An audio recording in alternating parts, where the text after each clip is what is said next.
എല്ലാവർക്കും നമസ്കാരം. ഞാൻ സരിത മഹേശ്വരൻ. ഇന്ന് ശ്രീകൃഷ്ണവിലാസ മഹാകാവ്യത്തിൻ്റെ 9ാമത്തെ സർഗത്തിലെ 37ഉം 38ഉം ശ്ലോകങ്ങളാണ് നമ്മൾ പഠിക്കാൻ പോണത്. 2 ശ്ലോകങ്ങളിലും ഉപേന്ദ്രവജ്ര വൃത്തമാണുള്ളത്. ഭഗവാനും ബലരാമനും കൂടിയിട്ട് ഗുരുവിൻ്റെ സാന്ദീപനിയുടെ അടുത്ത് നിന്ന് വിദ്യകളൊക്കെ പഠിച്ചെടുത്തു. അതിനുശേഷം ദക്ഷിണയായിട്ട് എന്താ വേണ്ടതെന്ന് ചോദിച്ചപ്പോൾ പ്രഭാസതീർത്ഥത്തിൽ കുളിക്കാൻ പോയി. അങ്ങനെ ഒഴുകി സമുദ്രത്തിൽ പോയി നഷ്ടപ്പെട്ട തൻ്റെ പുത്രനെ ഒന്ന് കിട്ടിയാൽ കൊള്ളാം എന്ന് സാന്ദീപനി ഒരു ആഗ്രഹം അറിയിച്ചു. അപ്പോൾ അതിനെ തുടർന്ന് എന്താ ഉണ്ടായത് എന്നുള്ളതാണ് പറയണത്. നമുക്ക് ആദ്യം 37ാമത്തെ ശ്ലോകം നോക്കാം. തൃണായ മത്വാ പയസാം നിധാനം ഗുരോർവചസ്തച്ഛിരസാഭിനന്ദ്യ രഥം സമാരുഹ്യ രഥാംഗപാണിർബലീബലേനൈവ സഹ പ്രതസ്ഥേ. ആദ്യം പദച്ഛേദം പറയാം. തൃണായ മത്വാ പയസാം നിധാനം ഗുരോഃ വച തത് ശിരസാ അഭിനന്ദ്യ രഥം സമാരുഹ്യ രഥാംഗപാണി ബലീ ബലേന ഏവ സഹ പ്രതസ്ഥേ. ഭഗവാനെ ഇവിടെ വിശേഷിപ്പിക്കുന്നത് ബലി എന്നാണ്. വെറുതെ അല്ല, ഇവിടെ ബലത്തോടു കൂടിയിട്ടാണ് സഞ്ചരിക്കുന്നത്. അറിവിൻ്റെ ബലമുണ്ട്, പോരാത്തതിന് മാനസികമായിട്ടുള്ള ബലമുണ്ട്, ശരീരത്തിൻ്റെ ബലവും ഉണ്ട്. പോവണത് സമുദ്രത്തിൻ്റെ ഉള്ളിലേക്കാണ്, അതുകൊണ്ട് കൂടിയാണ് ബലി എന്ന് പറഞ്ഞത്. അങ്ങനെ ഏറ്റവും ബലവാനായിട്ടുള്ള, അതുപോലെ തന്നെ രഥാംഗപാണി. രഥാംഗപാണി എന്ന് പറഞ്ഞാൽ ചക്രം കയ്യിൽ ധരിക്കുന്നവനായ.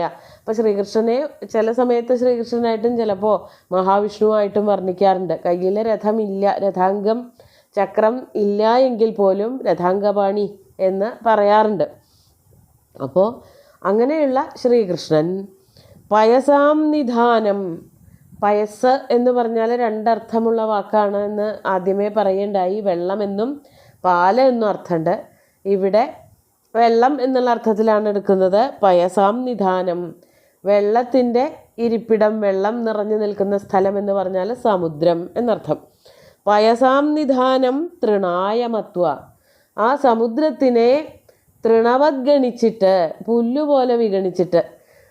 അതെന്തുകൊണ്ടാണ് അതിനെ പുല്ലുപോലെ വിഗണിച്ചു എന്ന് പറയണത് എന്നാണെങ്കിൽ ഗുരുവാണ് പറഞ്ഞിരിക്കുന്നത്. അപ്പോൾ അതിൻ്റെ അപ്പുറത്തേക്ക് വേറൊന്നുമില്ല. ഗുരുവിൻ്റെ ആജ്ഞ എന്ന് പറഞ്ഞാൽ അലംഘനീയമാണ്. അത് കാളിദാസൻ തന്നെ പറഞ്ഞിട്ടുണ്ട്. അലംഘനീയമാണ് ഗുരുവിൻ്റെ ആജ്ഞ എന്നുള്ളത് രഘുവംശത്തിൽ പറയുന്നുണ്ട്. എന്തുകൊണ്ടാണെന്ന് വെച്ചാൽ ലക്ഷ്മണൻ സീതയെ കാട്ടിൽ കൊണ്ട് ഉപേക്ഷിക്കുന്നതിനൊരു കാരണം അതാണ്. ഏട്ടൻ ഗുരുവുമാണ്, കാരണവരാണല്ലോ, മൂത്ത ആളാണ്.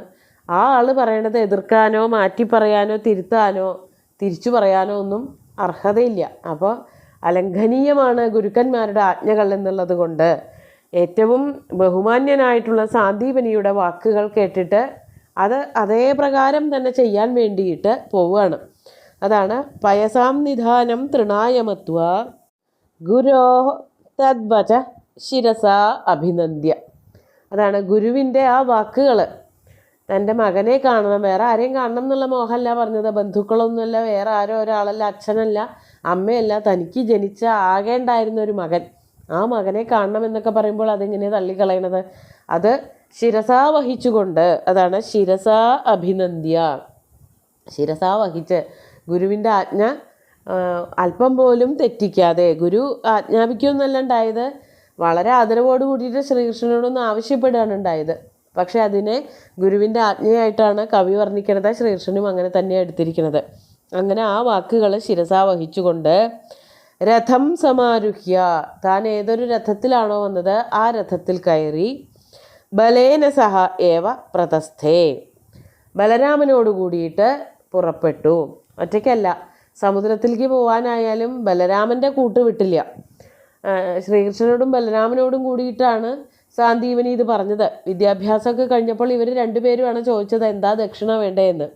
അപ്പോഴാണ് തിരിച്ചു പറഞ്ഞത് പുത്രനെ വേണമെന്ന്. അത് ശ്രീകൃഷ്ണനോട് മാത്രമാണ് പറഞ്ഞതെങ്കിലും അതല്ല എങ്കിലും എല്ലാ കാര്യത്തിലും താനും ഏട്ടനും ഒപ്പം തന്നെയാണ് എന്നുള്ളത് ലോകത്തിന് കാണിച്ചു കൊടുക്കാൻ തക്കവണ്ണം ബലരാമനെയും കൊണ്ട് രഥത്തിൽ കയറി സമുദ്രത്തിൻ്റെ സമീപത്തേക്ക് ചെല്ലുകയാണ്. സമുദ്രത്തിനെ തൃണവത് ഗണിച്ചിട്ട് എത്ര വെള്ളം കൊണ്ടാലും വേണ്ടില്ല, എത്ര ആഴമുണ്ടായാലും വേണ്ടില്ല, എത്ര പരപ്പുണ്ടായാലും വേണ്ടില്ല, തോന്നിവാസം ചെയ്താൽ നടപടി ഉണ്ടാവും എന്നുള്ളത് പഠിപ്പിച്ചു കൊടുക്കാൻ വേണ്ടിയിട്ടാണ് ഭഗവാൻ രഥത്തിൽ കയറിയിട്ട് ബലരാമനോട് കൂടിയിട്ട് ജ്യേഷ്ഠനോട് കൂടിയിട്ട് സമുദ്രത്തിൻ്റെ തീരത്തേക്ക് വരണത്.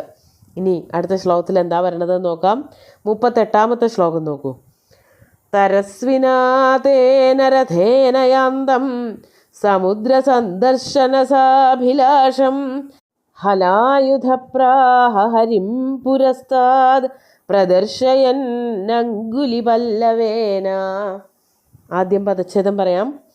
തരസ്വിന തേന രഥേന യാന്തം സമുദ്രസന്ദർശനസാഭിലാഷം ഹലായുധ പ്രാഹ ഹരിം പുരസ്താദ് പ്രദർശയൻ അങ്കുലിപല്ലവേന. രണ്ടുപേരും കൂടിയിട്ട് സമുദ്രത്തിൻ്റെ തീരത്തേക്ക് പോവുകയാണ് എന്നാണല്ലോ പറഞ്ഞത്. ഭഗവാൻ ഇത്തിരി ധൃതിയൊക്കെ ഉണ്ടായിരുന്നു, വേഗം അങ്ങോട്ട് പുറപ്പെട്ടു. അപ്പോൾ ഒരുമിച്ച് പോവുകയാണ്. ബലരാമനും ശ്രീകൃഷ്ണനും കൂടിയിട്ട് പോകുമ്പോൾ ബലരാമൻ എന്താ ചെയ്തതെന്ന് പറയാണ്. ഹലായുധനായിട്ടുള്ള ആ ബലരാമൻ അങ്കുലിപല്ലവേന തൻ്റെ തളിര് പോലെയുള്ളതായ കൈകൊണ്ട്, ശ്രീകൃഷ്ണനെ വർണ്ണിച്ചപ്പോൾ ബലി എന്ന് പറഞ്ഞു, ബലരാമനെ വർണ്ണിച്ചപ്പോൾ പിന്നെന്താ അങ്കുലി പല്ലവം എന്നൊക്കെ പറഞ്ഞത്, അത് താൽക്കാലികമായിട്ട് അങ്ങനെ പറയണമെന്നേ ഉള്ളൂ. ബലം രണ്ടാൾക്കും ഉണ്ട് എന്നുള്ളതാണ് കഴിഞ്ഞ ശ്ലോകത്തിലെ ബലി ബലേനൈവ എന്ന് പറഞ്ഞത് കൊണ്ട് ഒരാൾ ബലനാണ് മറ്റാൾ ബലിയാണ് എന്ന് പറയുമ്പോൾ രണ്ടുപേർക്കും ബലമുണ്ട് എന്നുള്ളത് മനസ്സിലായി. ഇവിടെ ബലമുണ്ട് എങ്കിലും തൻ്റെ സുന്ദരമായിട്ടുള്ള കൈകൾ ചൂണ്ടിക്കാണിച്ചിട്ട് കൈകൾ കൊണ്ട് ഭഗവാനെ ചൂണ്ടിക്കാണിക്കുകയാണ്. അതാ കാണണു സമുദ്രം എന്ന് പറഞ്ഞിട്ട്. അതാണ് അങ്കുലി പല്ലവേന, തളിര് പോലെയുള്ളതായ തൻ്റെ വിരലുകൾ കൊണ്ട് പുരസ്താദ് പ്രദർശയൻ, പുരസ്താദ് മുമ്പിലുള്ള സമുദ്രത്തിനെ പ്രദർശയൻ കാണിച്ചു കൊടുത്തുകൊണ്ട്. തരസ്വിന തേന രഥേന യാന്തം.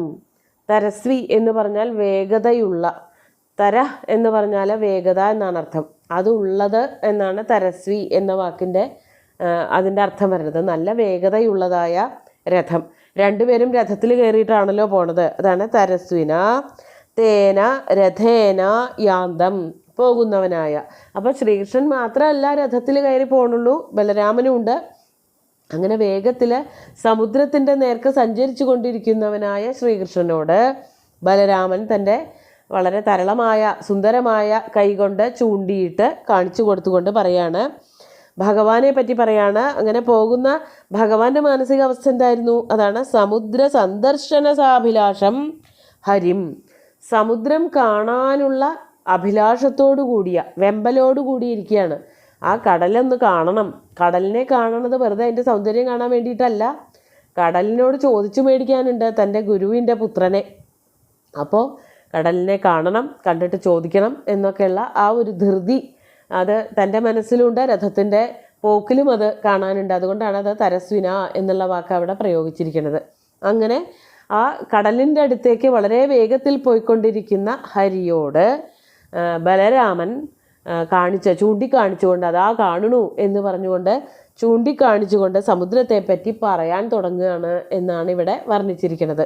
അതായത് ഈ ഒരു ശ്ലോകത്തിൽ സമുദ്രത്തെപ്പറ്റി വർണ്ണിക്കാൻ പോവുകയാണെന്ന് പറഞ്ഞു. ഇനി വരാൻ പോകുന്ന 4 ശ്ലോകത്തിൽ 39, 40, 41, 42 എന്നീ 4 ശ്ലോകങ്ങളിൽ ഈ സമുദ്രത്തിൻ്റെ വർണ്ണനയാണ് വരണത്. സമുദ്രത്തിൻ്റെ നീലിമയും ഭഗവാനുമായിട്ടുള്ള സാമ്യമൊക്കെ അവിടെ ബലരാമൻ വളരെ ഭംഗിയായിട്ട് വർണ്ണിക്കുന്നുണ്ട്. ഇവിടെ ഈ 2 കാര്യം മാത്രമേ പറയുന്നുള്ളൂ. സമുദ്രത്തിൻ്റെ അടുത്തേക്ക് പോവുകയാണ്. അങ്ങനെ പോയിക്കൊണ്ടിരിക്കുന്ന ശ്രീകൃഷ്ണനോട് ബലരാമൻ ചൂണ്ടിക്കാണിച്ചു കൊണ്ട് പറഞ്ഞു എന്നുള്ളത്.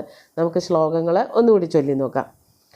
തൃണായമത്വാ പയസാം നിധാനം ഗുരോർവചസ്തച്ഛിരസാഭിനന്ദ്യ രഥം സമാരുഹ്യ രഥാംഗപാണിർബലീബലേനൈവ സഹ പ്രതസ്ഥേ.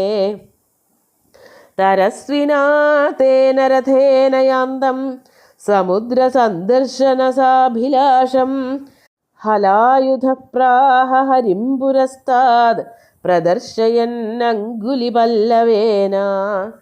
ഇനി എന്തൊക്കെയാണ് സമുദ്രത്തിനെ പറ്റി പറയണത് എന്നുള്ളത് അടുത്ത ദിവസം നോക്കാം.